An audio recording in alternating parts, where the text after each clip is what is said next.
Overused or overpowered? That is the question. Hey guys, what's going on? My name is Pythonator here, and today I'm going to be bringing you another commentary here on Black Ops 2.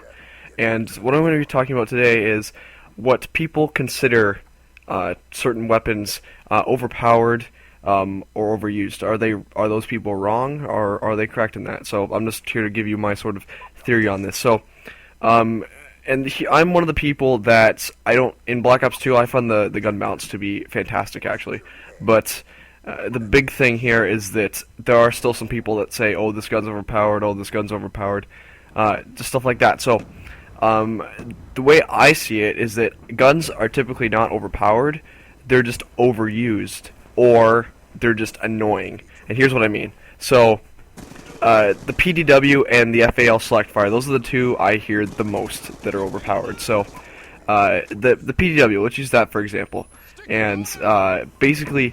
I don't think that gun's overpowered because it does have a fair bit of recoil.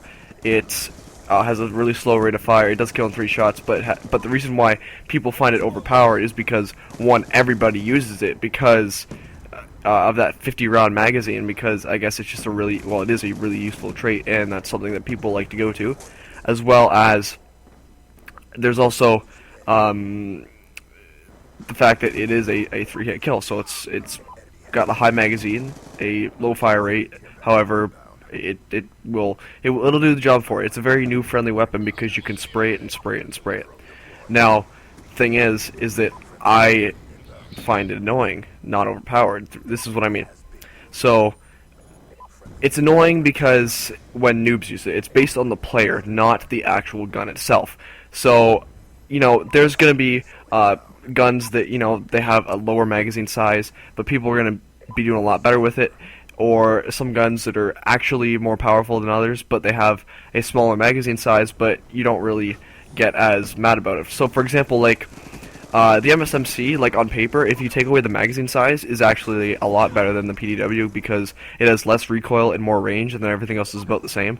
But the thing is that what noobs will tend to do is just it'll get really annoying when they use all 50 bullets to kill you. That's not being overpowered, that's just not playing the game, and it's like, oh, it's so annoying. If he was using any other gun, he couldn't spray that much, and he wouldn't have killed me, but it's more something like that. And that's the way I see it, is that every time I get killed by a PDW, it's not, oh, that gun's so overpowered, it's, did he really have to use his whole magazine to kill me?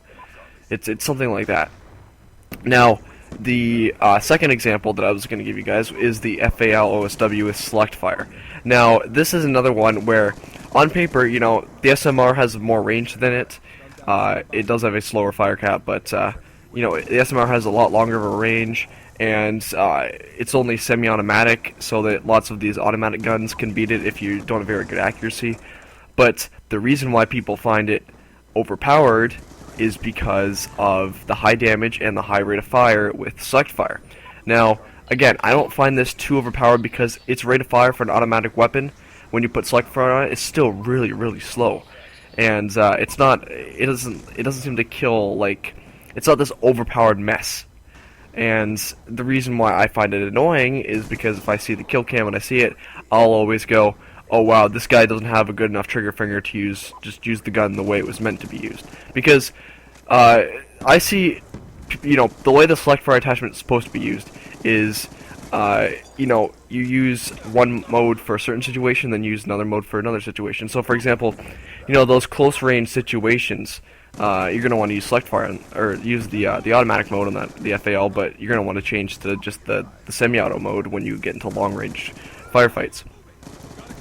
And it gets really annoying when people just spray you at long range and kill you, because they're basically sort of telling you, look, my trigger finger sucks, so I'm just going to use this attachment to try to do this certain thing.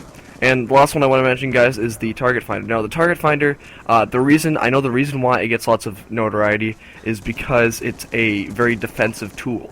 And if you say defensive, you normally associate that with camping, which, sometimes, I see tons of LSATs with target finders. It is a default class, but my point here is that lots of people use them with LMGs. That's the way you're supposed to use LMGs. Not camping is like sitting in a corner using stuff. And people who say, oh, you're constantly head glitching and stuff, shut up, please. Because head glitching is just a way of saying, oh, they're using cover really effectively. That's the way I see it. And do I get frustrated when people stick their heads out over cover and kill me? Sure. But I get frustrated because I died, not because I got killed by a guy head glitching. So that's just the way I see it, guys. I just want you... What do you guys think about this sort of theory or whatever? Because the next time when you think when a certain gun is overpowered, is it really overpowered or is it just annoying? So, and those are two different things, as I just explained. So, anyways, thanks for watching this, guys, and we'll see you guys later. Peace.